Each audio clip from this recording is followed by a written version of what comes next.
থাকে। আমরা এরকমও দেখেছি ডিভোর্সের মামলা, হাজব্যান্ড ওয়াইফ একজনকে দেখে আবার তাদের পুরোনো প্রেম মনে পড়ে একসাথে জড়িয়ে ধরে কান্না, আবার মেটে যাওয়া, এরকম অনেক মোমেন্ট থাকে। হাইকোর্টে একটা স্টোরি আছে, হাইকোর্টের প্রত্যেকটা করিডোর, প্রত্যেকটা জায়গায় একটা স্টোরি আছে। হাইকোর্টে ভামের উপদ্রব আছে, জানা আছে তোমার? ভাম বিড়ালের উপদ্রব আছে হাইকোর্টে। বাম ধরো না, হ্যাঁ, লিটারেলি ভামের কথা বলছি আমি।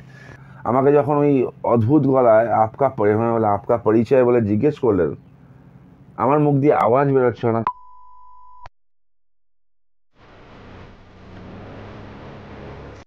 শ্যামাপ্রসাদ মুখোপাধ্যায়ের জনসংঘ দলটি থেকে 1977 সালে তৈরি হয় জনতা পার্টি দল। 1980-তে জনসংঘের প্রাক্তন সদস্যরা জনতা পার্টি থেকে বেরিয়ে লালকৃষ্ণ আডবাণী এবং অটল বিহারী বাজপেয়ীর হাত ধরে তৈরি করেন ভারতীয় জনতা পার্টি। 1984-তে ইন্দিরা গান্ধী হত্যার পর সহানুভূতির হাওয়ায় দিকে দিকে জয়ী হন কংগ্রেস প্রার্থীরা। ভারতীয় জনতা পার্টি লাভ করে মোটে 2টি আসন। মুষড়ে পড়েন বাজপেয়ী সহ অন্যান্য নেতৃত্বরা। কিন্তু কে জানতো তখন বাজপেয়ীর কথাই ঠিক হবে। বাজপেয়ী বলেছিলেন,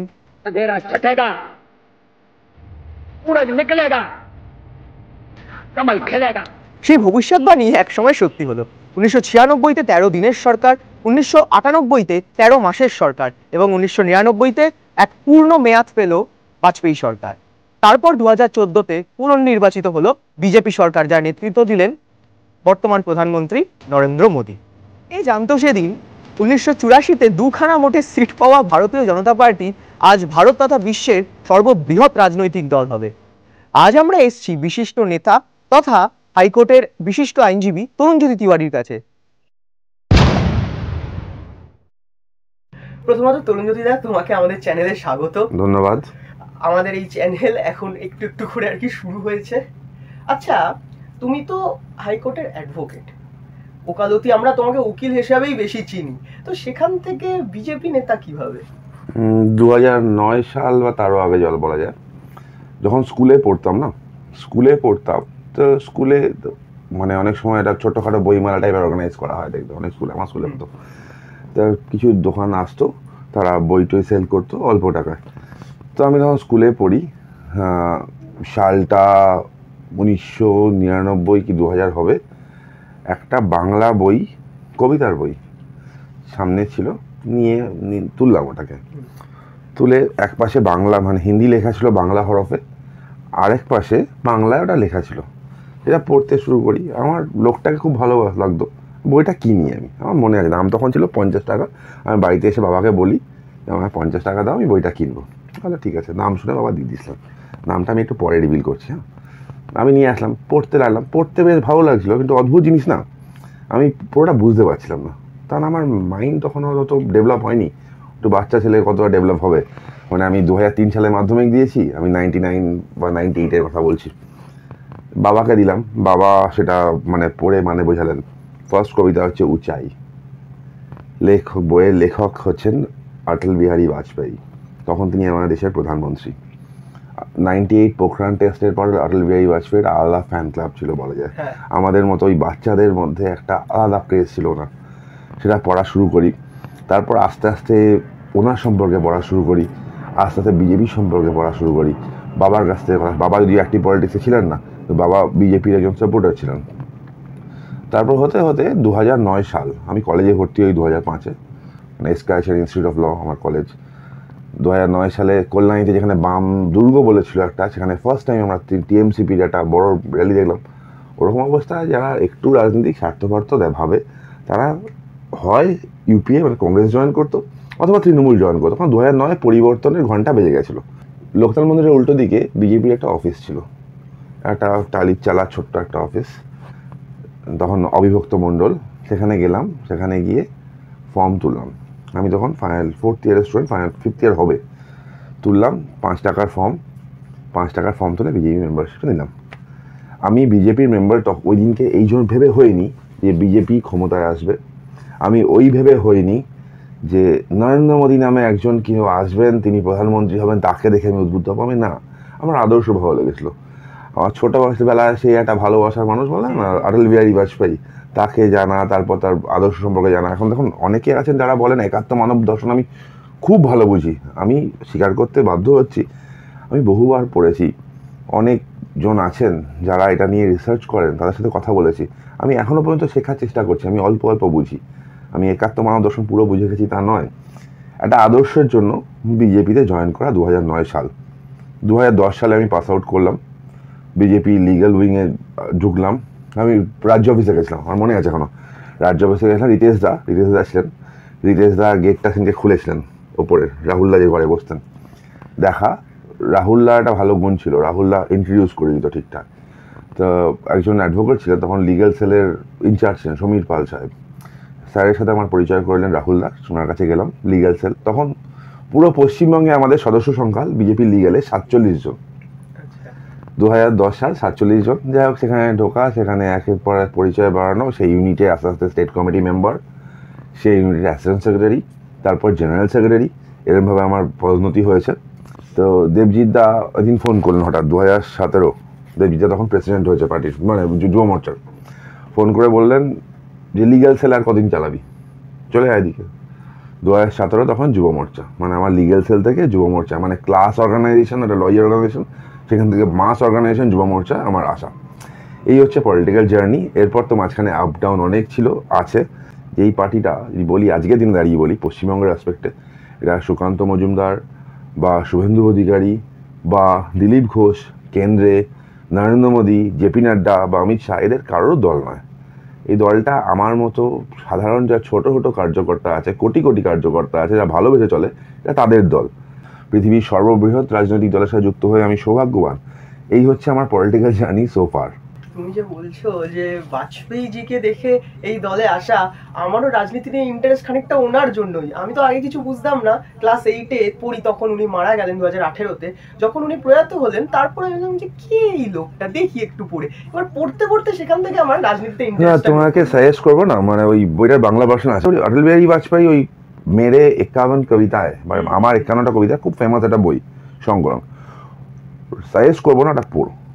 লাস্টেটা ছিল এরকম, মানে মানেটা বলছি, ভাবার্থটা, যে হে আমার প্রভু, আমাকে এত উচ্চতা কখনো দিও না যেখানে আমি নিজেদের মানে আপনজনদের গলায় লাগাতে না পারি। মানে কীরকম এক্সাম্পল দিয়েছে, একটা পাহাড় বিশাল উঁচু, একদম উঁচু, সব থেকে উঁচু, কিন্তু এত উঁচু সে একা দাঁড়িয়ে থাকে, তার আশেপাশে কেউ থাকে না।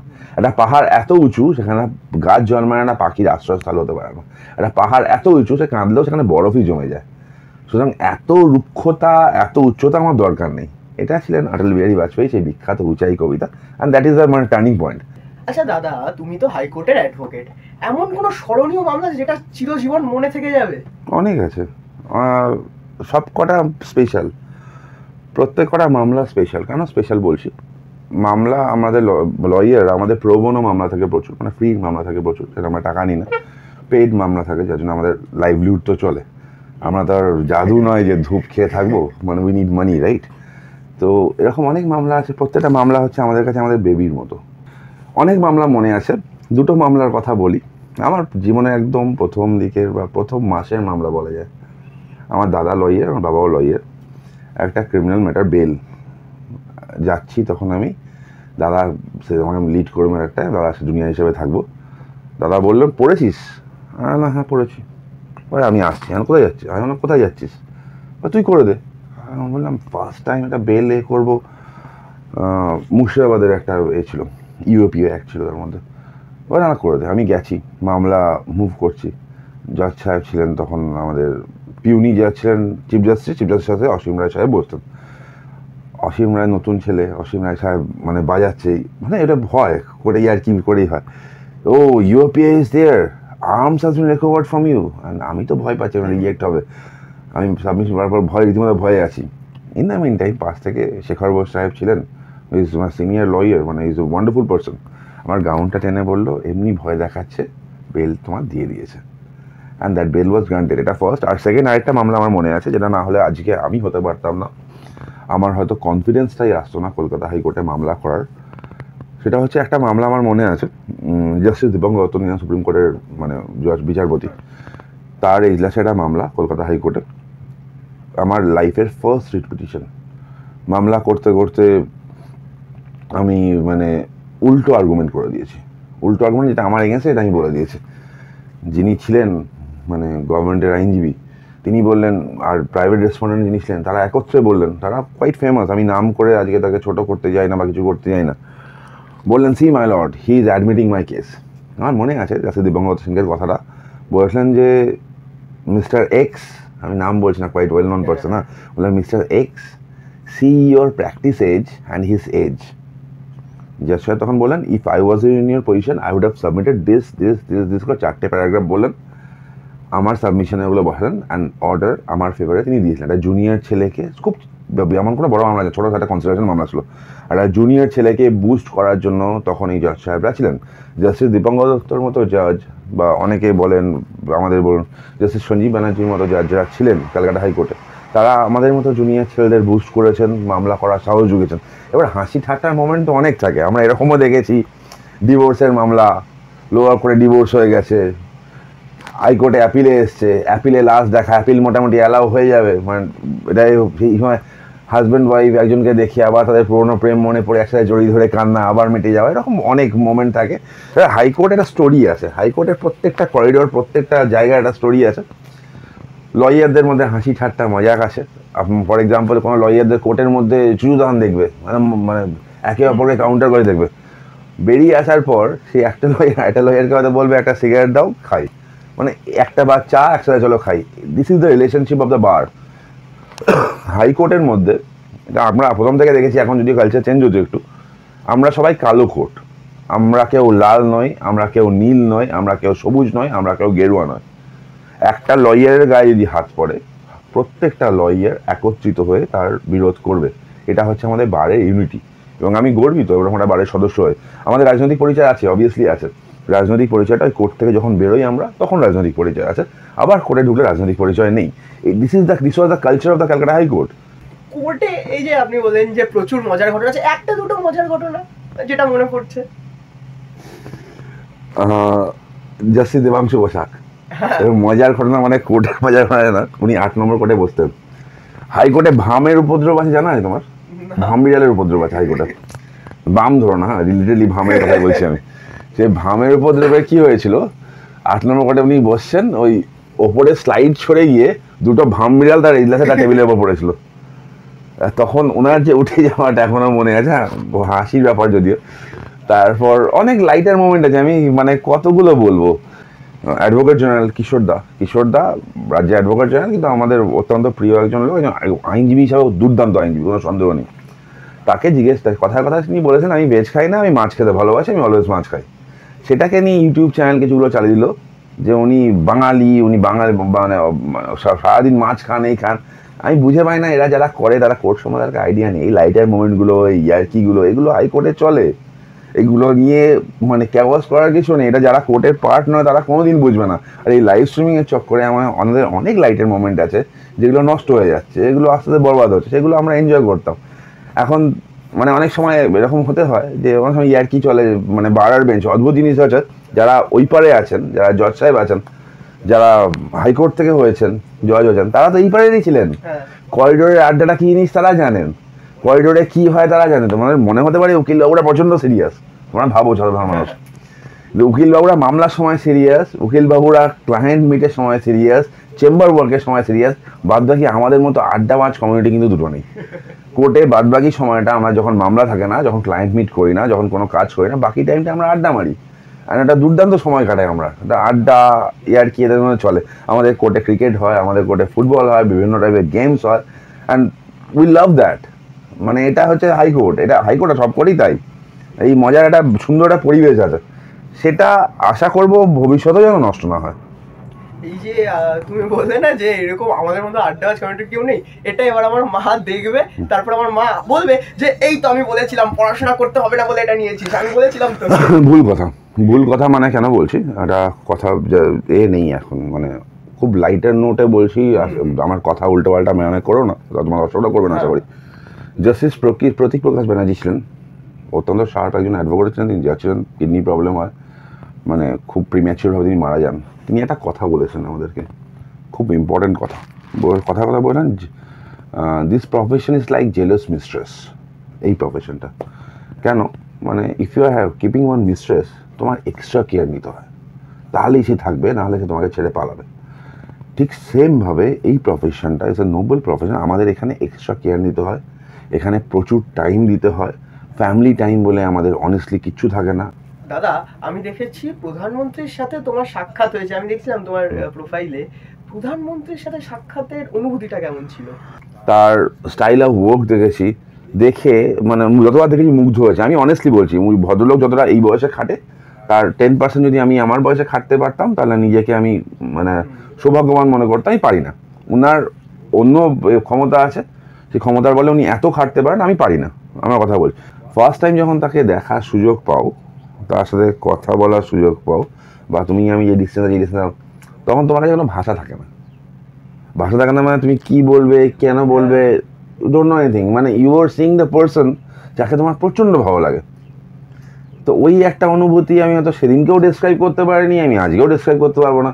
আমাকে যখন ওই অদ্ভুত গলায় আপকা পরিচয় বলে জিজ্ঞেস করলেন, আমার মুখ দিয়ে আওয়াজ বেরোচ্ছিল না। তার আগে ভেবেছিলাম অনেক কিছু বলবো। আগে ভেবেছিলাম হয়তো 30 সেকেন্ড হয়তো 15 সেকেন্ড হয়তো কথা বলবো, কিন্তু বিশ্বাস করো আমি কথা বলতে পারিনি। মানে আমার মতো একটা সাধারণ কার্যকর্তা আমার যে দাঁড়িয়েছিলাম, আমি কথা বলতে পারিনি। আমার কাছে শব্দ ছিল না। কারণ হয় এরকম, মানে তুমি ধরো কাউকে প্রচন্ড লাইক করো, তাকে সামনাসামনি দেখবে তুমি মানে কথা বেরোয় না। সেটাই হয়, এটা আমার সাথেই হয়েছিল। এটা বালুরঘাটেও আমার সাথে হয়েছিল, সেটা নদিয়াতেও আমার সাথে হয়েছিল। আচ্ছা, অ্যাপার্ট ফ্রম এই কোর্ট রাজনীতি এসবের থেকেও দাদার একটা আলাদা সাইড আছে শুনেছি, সেটা যদি একটু আলোকপাত। আমি পালাতে ভালোবাসি, মানে রেসপন্সিবিলিটি থেকে নয়। রেসপন্সিবিলিটিগুলো অলওয়েজ ঘাড়ে নিতে ভালোবাসি, দায়িত্ব ঘাড়ে নিতে ভালোবাসি। পালাতে ভালোবাসি ইন দ্য সেন্স বছরে অন্তত থেকে 2 থেকে 3 বার, খুব কম করে হলে 3 থেকে 4 দিনের জন্য আমি আমার ক্যামেরা নিয়ে বেরিয়ে যাই। পাখির ছবি তুলতে ভালোবাসি, আমি জঙ্গল ঘুরতে ভালোবাসি। বেসিক্যালি আমি যখন রেস্টলেস ছেলে ছিলাম, আমার কলেজ লাইফে আমার বন্ধুরা আরও ভালোভাবে জানবে, স্টিল হয়ে বসার পাবলিক আমি নই। তো এই রেস্টলেস ছেলেটাকে শান্ত করেছে জঙ্গল, মাদার নেচার। ঘন্টার পর ঘন্টা কোনো পাখির জন্য অপেক্ষা, বরফের মধ্যে বসে কোনো পাখির জন্য অপেক্ষা, 2-3 দিন একটা জায়গায় থেকে অপেক্ষা করে না পাওয়া, আবার সেখানে যাওয়া, পাহাড়ের ওপরে ওঠা, পাহাড় থেকে নামা, পাহাড় স্লিপ করে পড়া, এগুলো মানে nature is my yoga basically. এই ধৈর্য শিখিয়েছে আমাকে নেচার, এবং মানে বেশ কিছু রেয়ার বার্ডস দেখার সৌভাগ্য হয়েছে, বেশ কিছু ছবি তোলার সৌভাগ্য হয়েছে। বেশ কিছু ক্ষেত্রে দেখেছি ছবি তুলিনি, কারণ ছবি তুলতে ইচ্ছেই করেনি। ওই মোমেন্টটাকে ক্যামেরা দিয়ে অনেক সময় তাকানোর সময় হয় না, মোমেন্টটাকে দেখতে ভালো লাগে, and that I have seen. তো জঙ্গল ইজ সামথিং যেটা আমাকে, ওই আবার বলছি, ধৈর্য শেখানো, লাইফের ফাইট করা বা অক্সিজেন, সেটা আমাকে জঙ্গল দেয়, আমাকে পাখি দেয়, আমাকে বন্যপ্রাণ দেয়। এবং মানে এটা আশা করি আমি ছাড়বো না কোনোদিন, এটা চলবে, আমার মতো করেই চলবে।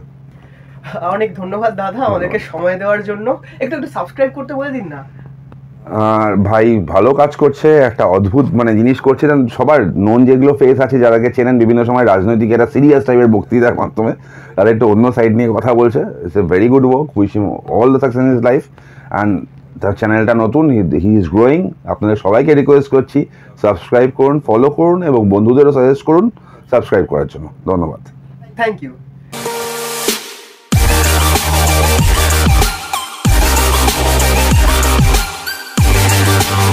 Yeah.